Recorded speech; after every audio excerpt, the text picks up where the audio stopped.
लवकर असेल. आम्ही त्या लोकांनी आम्हाला सपोर्ट दिला आहे, ज्यांनी आमची मेंबरशिप घेतलेली आहे त्या लोकांची आम्ही संवाद करू, डायलॉग करू. त्यांचे जे काही सजेशन्स, आयडियाज आणि इनपुट असतील त्यानंतर आम्ही आमचा पुढचा मार्ग आणि डिसिजन घेऊ. आता एक विरोधक म्हणून टीका पण केली जाते. त्या सत्ताधारी कोण असेल किंवा आणखी कोणी असेल ते टीका पण करतात वेगवेगळ्या मार्गाने. मग बांगलादेश, पाकिस्तानचा विषय, परदेशात तो राहतो, त्याचबरोबर तुला सरकार विरोधी अजेंडा, असे वेगवेगळे.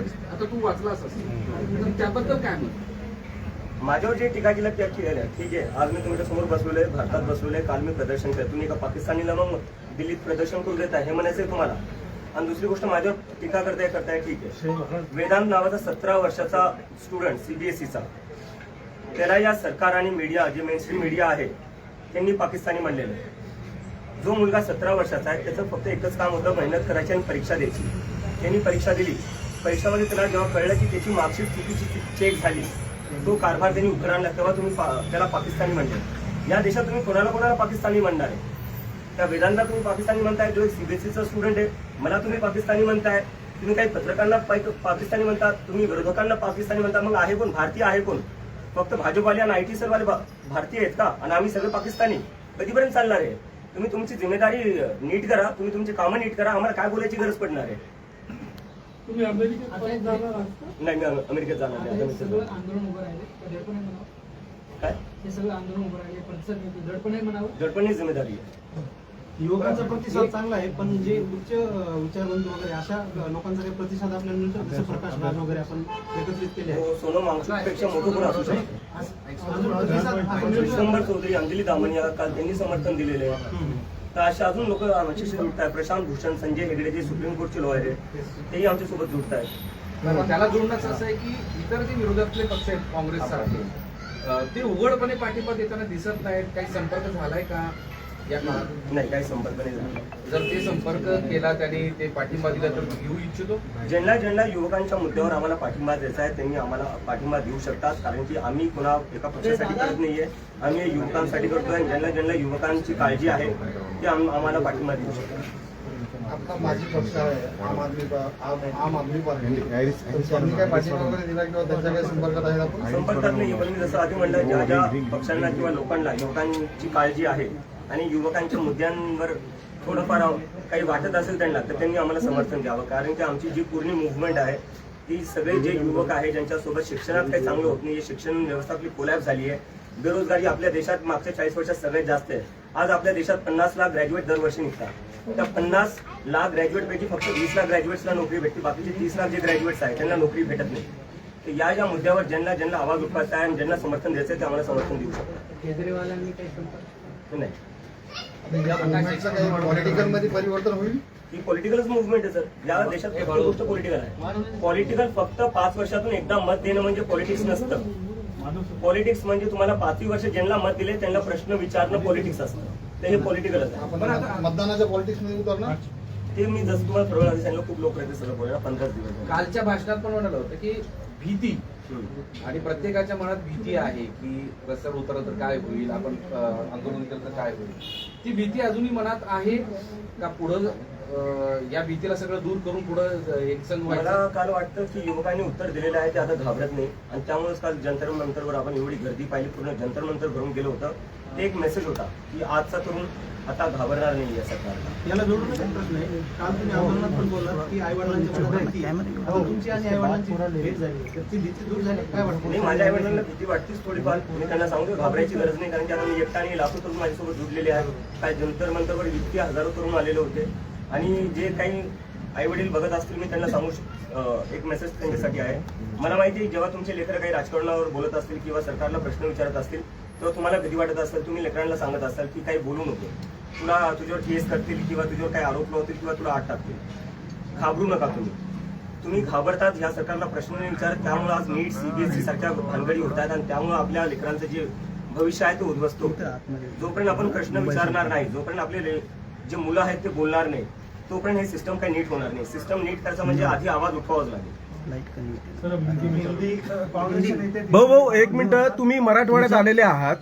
युवकांच्या प्रश्नांवरती मनोज जरांगे पाटील सुद्धा जे आहे अनेक दिवसांपासून झटत आहेत, तर त्यांची तुम्ही भेट घेणार आहात का किंवा समर्थनासाठी किंवा काही गोष्टींसाठी चर्चा करणार आहात? आज सकाळी 6लाच घरी पोहोचलो. मला थोडा वेळ तर द्या. मला आधी माझ्या आई वडिलांसोबत तरी बसू द्या.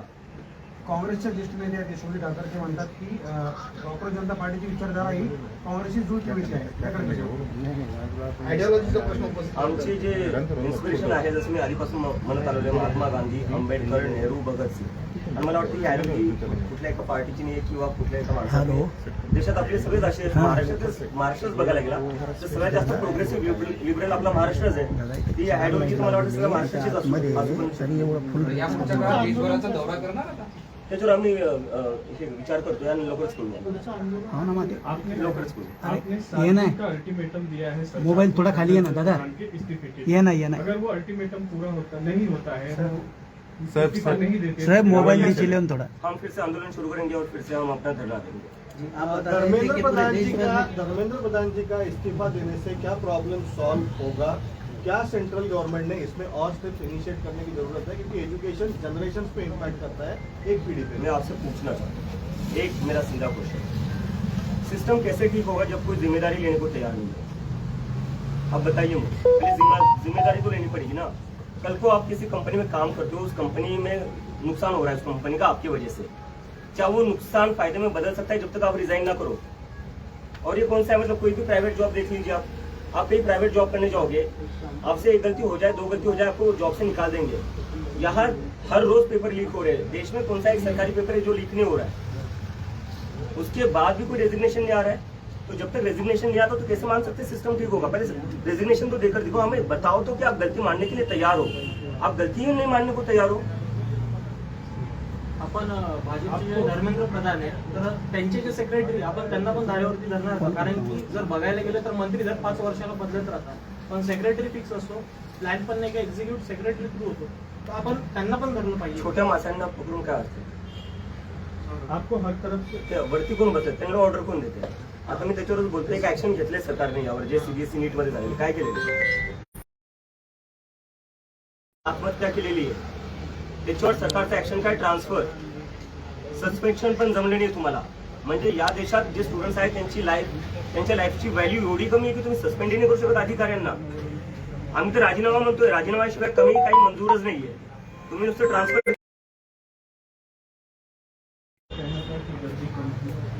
और आपके लिए पाकिस्तानी लफ्ज का भी इस्तेमाल हो रहा है, इसके बारे में आप क्या कहें? मैं ये पहले बोल चुका हूँ, भीड़ कहाँ से कम थी, फोटोज देख लीजिए आप जाकर. पूरा जंतर मंतर भरा हुआ था. कुछ लोग आ गए थे जो धरना शुरू होने से पहले ही फोटो निकाल कर चले गए और दिखा दिया कि देखो भीड़ आई. अरे शुरू ही नहीं हुआ था, मैं खुद वहां नहीं पहुंचा था. जब मैं चला गया तब तो पूरा भरा हुआ था. और किसको पाकिस्तानी कहोगे आप? स्टूडेंट्स को पाकिस्तानी कहोगे, मुझे पाकिस्तानी कहोगे, अपोजिशन को पाकिस्तानी कहोगे, आप जैसे पत्रकारों को पाकिस्तानी कहेंगे जो सरकार से सवाल पूछते हैं. तो भारतीय है कौन, इंडियन है कौन? बस IT सेल वाले. क्या लगा रखा है इस देश में? एजुकेशन मिनिस्टर के इस्तीफे के बाद आपकी क्या डिमांड्स रहेंगी आगे? हम उसके लिए पूरा एजेंडा प्रिपेयर करें, जिस पर हम जाकर बताएंगे कि एजुकेशन में क्या क्या, किस तरीके से पूरा एजुकेशन सिस्टम फिक्स हो सकता है. और बात वही तक नहीं है, इस देश में एम्प्लॉयमेंट की भी बहुत जरूरी है. हम देख रहे हैं 10-12 साल में, जो पिछले 10-12 साल में जो इंडिया का पॉलिटिक्स रहा है, हिंदू मुस्लिम कर रहे हैं. उस हिंदू मुस्लिम से किसी को जॉब नहीं मिलती है, उस हिंदू मुस्लिम से किसी की एग्जाम अच्छी नहीं जाती. तो वो सारा फोकस बदलना पड़ेगा. सरकार का जो प्रायोरिटी वो बदलना पड़ेगा, फोकस बदलना पड़ेगा. जब एम्प्लॉयमेंट की बात होगी, जब एजुकेशन की बात होगी, तब कहा जाकर देश सच में प्रोग्रेस कर सकता है. क्या आपको लगता है कि जजेस की वजह से जो नियर बाय कंट्रीज है वहाँ पर रेवोल्यूशन हुआ है, तो इंडिया में भी हो सकता है? नियर बाय कंट्री से मैं कंपेयर नहीं करना चाहूँगा, क्योंकि मैं देख रहा हूँ कि एक इकोसिस्टम है सरकार का, एक नैरेटिव चल रहा है जो बार बार बांग्लादेश में जो हुआ, नेपाल में जो हुआ, उससे हमें कंपेयर करके बोले जा रहे हैं कि ये लोग देश में तबाही मचाना चाहते. कल देख लिया, कल जंतर मंतर को पूरा भरा हुआ था, इतनी भीड़ थी, कहीं पर भी कुछ नहीं हुआ, एकदम शांतिपूर्ण तरीके से प्रदर्शन हुआ. कल हमने दिखा दिया है कि ये प्रदर्शन हम शांतिपूर्ण तरीके से ही करेंगे और करके दिखाया है हमने. और आगे जाकर इससे भी बड़ा प्रदर्शन होगा जो पूरा शांतिपूर्ण होगा. छत्रपति संभाजी नगर में कोई आंदोलन होगा? बिल्कुल होगा, मैं जल्दी तय करूँगा. आपका किसी राजनीतिक पार्टी के लोगों से, बड़े नेताओं से कोई बातचीत हुई है इस बारे में, या आप किसी से मिलने वाले हैं, कोई आपसे मिलने वाला? मैं सीधा अपने घर पर आया हूँ. एयरपोर्ट से मैं गया जंतर मंतर से मैं गया एयरपोर्ट, मुंबई लैंड हुआ, सुबह यहाँ पहुँचा, सुबह बाय रोड में यहाँ पहुँचा. अगर कोई इच्छा व्यक्त करता है आपसे मिलने की या आगे बात करने की? नहीं, ये जैसे कि मैंने पहले बताया, ये पूरा मूवमेंट जो है वो युवाओं का मूवमेंट है, इट्स फॉर द जेन ज़ी. और उन लोगों का सभी पार्टियों से भरोसा उठ चुका है. तो जिन लोगों को हमें समर्थन देना है वो बाहर से समर्थन दे सकते हैं. लेकिन हम खुद किसी से भी एसोसिएटेड नहीं होंगे, ये मैं बात क्लियर कर दूं। महाराष्ट्राचे मुख्यमंत्री आहेत देवेंद्र फडणवीस यांनी बाहेर देताना सांगितलं आता थोड्या वेळापूर्वी काल सांगितले अराजकतावादी चेहरा आणि मनसुबे या आंदोलनातून उघड झाले आहेत. काय अराजक चेहरा म्हणजे काय अराजकतावादी चेहरा आणि मनसुबे येतो मी त्याच्यावर. आंबेडकरांचं पुस्तक घेऊन गेलो तुम्ही, त्यांना म्हणायचं जे आंबेडकरांना फॉलो करतात ते अराजक असतात. जे भीमचे घोषणा देतो तुम्ही, त्यांना हे म्हणायचं जे भीमच्या घोषणा अराजकता आहे.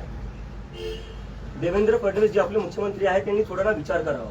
ते युपीचे मुख्यमंत्री नाही, ते महाराष्ट्राचे मुख्यमंत्री आहे. जो महाराष्ट्र प्रोग्रेसिव्ह आहे, सेक्युलर आहे, पुरोगामी विचारांचा आहे. ते कसं काय जे आंबेडकरांचे पुस्तक घेऊन चालतायत, जे भीमचे घोषणा देत आहेत, त्यांना कसं काय ते अराजक म्हणू शकतात? मला लाज वाटते जे स्टेटमेंट आले त्यावरनं. काँग्रेस जनता पार्टीचे वाळूज महानगर हेड ऑफिस नाही म्हणजे राजकीय शाखेमध्ये प्रयत्न करू बेस बनवायचा. जंतर मंतर में जो लोग आए थे, जो बच्चे आए थे, जो यूथ आया था, ये देश के किस किस कोने से आया था? आपने कुछ इसको एनालाइज किया है, कुछ स्टडी किया कल है? जो मैंने टी शर्ट पहनी थी वहां पर Indian jersey, Indian cricket team की, वो एक लड़का आया था सिक्किम से, 1500 किलोमीटर दूर से आया था. एक लड़का आया था केरला से, वो भी बोल रहा था सर मैं केरला से आया हूँ, बहुत दूर से आया हूँ, आपसे बस 2 मिनट बात करनी थी. तो मैंने बात करी उससे. कुछ लोग आए थे उड़ीसा से, कुछ लोग आए थे बंगाल से, राजस्थान से लोग थे, गुजरात से लोग थे, महाराष्ट्र से. तो मतलब पूरी टीम में मेरे जितने भी दोस्त थे पुराने, वो सारे वहां पर ही थे. तो पूरे देश भर से लोग आए थे. कश्मीर से भी एक दोस्त मिला था मुझे, वो भी आया हुआ था. आपका जो ये पक्ष है वो एक मूवमेंट के लिए सीमित रहेगा या आगे और भी इसमें कुछ आएगा? आप राजनीति में उतरेंगे, अपना अलग से पक्ष बनाएंगे? जैसे मैंने कहा कि राजनीति को बस अपना इलेक्शन की तरफ मत देखिए. इस देश का जो नुकसान हो रहा है ना, वो इसलिए हो रहा है क्योंकि आप लोगों ने ना राजनीति को बस इलेक्शन तक ही लिमिटेड रख दिया है. 5 साल में एक बार इलेक्शन करवा दो, उसके बाद सब भूल जाओ क्या हो रहा है, क्या नहीं हो रहा है. फिर सब बिक जाते हैं, यहाँ बैठ जाता है, उसके पास बैठ जाता है, खरीद फरोख्त चलती रहती है अगले 5 साल. तो ये सब नहीं करना है, हमें मुद्दे की राजनीति करनी है. राजकीय पक्ष बनवण्यासाठी पक्षाची नोंदणी करणार आहे का कुठे? डर है एक मिनिट. कहीं ना कहीं आपको नोंदणी टारगेट कुठं- कर रहे हैं, तो आपके पेरेंट्स को भी डर है कि आपको कहीं जेल में डाल देंगे. मैं मेरे पेरेंट्स को बता कर आया था जब मैं यूएसए से बैठा था फ्लाइट में कि मैं तो इसलिए आ रहा हूँ, मैं मेंटली प्रिपेयर्ड हूँ जेल जाने के लिए. अगर मैं जेल जाता हूँ आप चिंता मत करना, क्योंकि इस देश में किसी ना किसी को तो आवाज उठानी पड़ेगी. कल मैं उसके लिए तैयार था. अभिजित, हे काँग्रेस जनता पार्टीची काही नोंदणी केली जाणार आहे का? ते आम्ही Political मी सर किंवा तुम्हाला संघटन मी म्हणून. आता हे 3-4 म्हणजे 15 दिवस झाले आम्हाला, 15-16 दिवस झालेले. आम्हाला थोडा वेळ द्या, कारण की आम्ही 15 दिवसाचं जेवढं मोठं आंदोलन करून दाखवले जंतर मंतरवर, हीच खूप मोठी गोष्ट आहे. कई सारे जेंजीस के लिए कोई ट्रेडमार्क्स आपके मैसेज- नाम जेंजीस के लिए कोई मैसेज है? जनता को एक ही मैसेज है कि जब आप लोग आवाज उठाओगे तो सरकार में कोई भी बैठा हो उसको आपकी बात सुननी पड़ेगी. आप लोग आवाज नहीं उठाते हो, उन लोगों को लगता है कि आप डर जाओगे, और उनको ये लगता है कि अगर ये लोग मुझे अरेस्ट कर देंगे तो उससे आप लोग डर जाओगे. लेकिन आपको डरना नहीं है. अगर जेल में जाने की बात आई, मैं खुद जेल चला जाऊंगा, आप लोगों को जेल में जाने की जरूरत नहीं है. लेकिन मैं बस एक चीज चाहता हूँ, आप लोग आवाज उठाते रहो. जब जब किसी के साथ भी इस देश में गलत होगा, ये हम सबकी जिम्मेदारी है कि हम आवाज उठाएं. Thank you. आपण परत कधी भेटणार आहोत अभिजित? एक मिनिट जागा सोडू.